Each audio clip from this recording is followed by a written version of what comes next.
শাশুড়ি মা যখন সুন্দরী হয় তখন মনে হয় সারাক্ষণ তার দিকে তাকিয়ে বসে থাকি। তো আজকে আমরা চলে গেছিলাম একটা বিয়ে বাড়িতে, আর এটা হচ্ছে আমাদের পাড়ারই একটা মেয়ের বিয়ে। তো যার জন্য আমরা সবাই এক জায়গাতেই হব, পুরো পাড়ার লোক। ইভেন আমার অনেক পুরনো ফ্রেন্ডসরা রয়েছে যারা, তারাও এই বিয়ে বাড়িতেই আসছে। তারপর আমরা কিছু ছবি ফবি তোলার পর সোজা চলে এসেছিলাম খাওয়া দাওয়ার দিকে। আর এই যে দেখতেই পাচ্ছ জামাই চলে এসছে। আর এবার যাদেরকে দেখবে তারা হচ্ছে একতরফা আমার মামা হয়, আর এরা যদি না থাকতো তাহলে হয়তো আমার হাজব্যান্ডের সাথে না আমার কোনোদিনও দেখা হতো, আর না কোনোদিনও আমাদের মানে বিয়েটাও হতো। তো এরা হচ্ছে আমার লাইফের অন্যতম একটা জিনিস। আর এই যে আমরা দুই বৌমা আবার এক জায়গায় হয়ে গেল। জানি না এরা কোন ক্যাটারিং আলাকে দিয়ে খাবারটা বানিয়েছিল, এত সুন্দর খেতে ছিল, মানে কি বলবো, আমি তো মানে পুরোই ফিদা হয়ে গেছিলাম এই খাবারগুলোকে খেয়ে।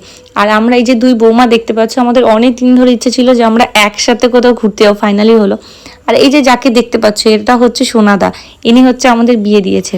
আর বিয়ে বাড়িতে পিড়ি ধরার মজাটাই আলাদা, যার বাড়িতে যত লোক বেশি তার পিড়ি ততটাই উঁচু হয়ে থাকে। তো ভিডিওটা কেমন লাগে?